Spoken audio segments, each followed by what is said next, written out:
Crónica de una muerte anunciada. Así podría titularse este episodio que se dio esta mañana con la despedida, así lisa y llana, de Fernando Gago como entrenador de Boca.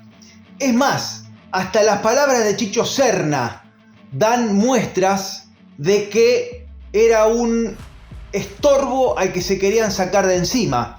Hasta acá llegó Fernando, dijo Chicho Serna.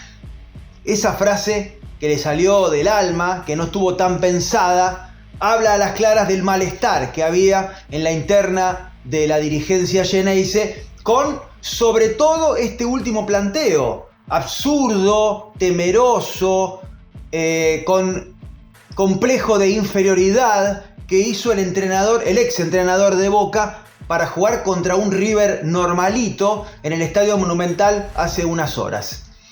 A esto hay que sumarle otras gotas que fueron llenando el vaso. La peor gota, la gota más gruesa, la gota más gorda fue la eliminación pronta de la Copa Libertadores a manos de un modesto Alianza Lima. Boca se quedó afuera por penales contra un equipo modesto en una fase casi intimidatoria para lo que es la historia de Boca en Copa Libertadores. Quedarse afuera en la fase preliminar fue una mancha muy difícil de quitar. Sobrevivió Gago. ¿Por qué sobrevivió? La despedida era exactamente la misma que se dio ahora, pero después de Alianza Lima. ¿Por qué? Bueno, recién había llegado, vamos a darle una nueva chance, tal vez no había un nombre importante que apareciera allí cercano para tomar ese barco que estaba ahí navegando en una marea complicada después de esa inesperada eliminación.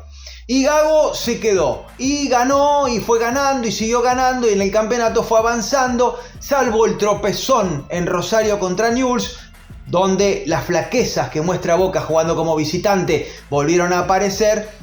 Lo fueron sosteniendo, pero se sabía que ante la primera ola grande el barco iba a empezar a moverse otra vez. Y efectivamente, el barco se movió otra vez porque él, parado y agarrando el timón con sus manos, hizo una maniobra absurda, inesperada hasta por el propio Riquelme, que fue el que tomó la decisión de decir no va más con esta situación. Gago armó un partido para ir a jugar a la cancha de River con todo lo negativo que se podía esperar. Lo dijimos en el comentario, en el informe que hicimos después del Superclásico. Parecía que Gago quería irse ya de Boca y entonces hacía todo lo mal que podía hacer, planificaba todo lo mal que podía planificar para jugar un partido contra un River normal, que no es el River del famoso Gallardo, sino es un River de este Gallardo mundano. Así le fue. Era una decisión que se caía de madura. ¿Por qué? Porque no se puede sostener a un entrenador con estas ideas y con estos vericuetos de inferioridad que son impensados en la historia de Boca. Insistimos, hay que poner contextos.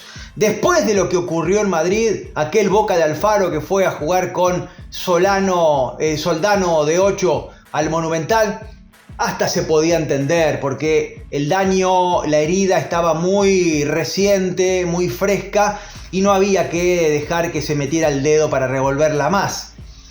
Era una cuestión de subsanar los daños, de tratar de salir lo menos golpeado posible. Lo mismo pasó con el Boca de Bataglia, que a los 15 minutos se quedó con 10 por la expulsión de Rojo.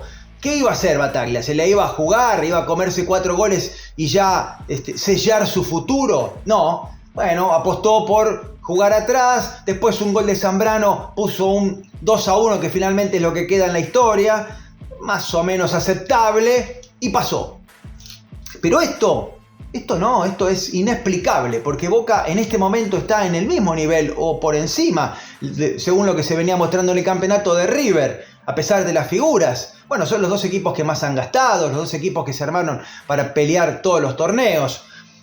Hay una paridad que Gago no tomó como tal y planteó un encuentro insólito y que va a quedar en la historia. en la historia de este superclásico va a quedar el planteo temeroso de Gago en el Estadio Monumental. Y fíjense qué contradicción. Gago se va de Boca, lo echan de Boca, siendo el técnico del equipo que tiene el puesto número 1 en la tabla de posiciones anual de este torneo argentino. Es el puntero de su zona y además es el equipo que más puntos ha sumado en todo el torneo. A pesar de eso, a pesar de ser el técnico, ahora vamos a repasar el listado de los técnicos de Boca que ha tenido la era Riquelme, con mayor porcentaje de efectividad, se va. Se va porque comete errores que no pueden cometerse para la filosofía de lo que significa Boca en su historia. 30 partidos ha dirigido Gago a Boca, con 17 victorias, 6 empates y 7 derrotas. De 90 puntos posibles sacó 57, es decir, el 63% de efectividad tuvo Fernando Gago, que además terminó invicto en la Bombonera, 11 victorias y 3 empates. Pero claro, están los mojones. Aquella eliminación con Vélez de la Copa Argentina, aquella eliminación inolvidable por lo dolorosa con Alianza Lima y este papelón que hizo contra River. Sin títulos, se va otro entrenador más y algunos datos más de color para aportar números y conceptos y datos. Ceballos es el que más jugó, a pesar de que en los últimos tiempos entraba en pocos minutos. Ceballos estuvo en 28 de los 30 partidos de Gago, Milton Jiménez en 26 y Zenón en 25. Y el goleador fue Miguel Merentiel con 8, seguido por Milton Jiménez con 7. Acá hay otro dato que va también a colaborar con esta tristeza que ha quedado como final de ciclo. 5 goles solamente marcó Edinson Cavani en 22 partidos que jugó en la era Gago. Repasemos para cerrar este resumen, esta crónica final de lo que fue la era Gago en Boca, los entrenadores de la era Riquelme. Y aquí vamos a encontrar también otras particularidades. Casi ninguno llegó a un final feliz. Casi ninguno terminó con un largo periodo de partidos. Miguel Ángel Russo fue el primer entrenador cuando Riquelme llegó al consejo, que era el vicepresidente de AMEAL y manejaba el consejo de fútbol. 62 partidos para Miguel Ángel Russo, 59% de efectividad y 3 títulos ganó el Boca de Russo. Uno de arrebato casi sobre River en el final. Battaglia fue el segundo entrenador. 57 partidos, bueno, es un número más o menos aceptable. 61% de efectividad, también es muy aceptable, y 2 títulos. Más allá de todo lo que pasó con Battaglia, que fue despedido en una estación de servicio, ¿no?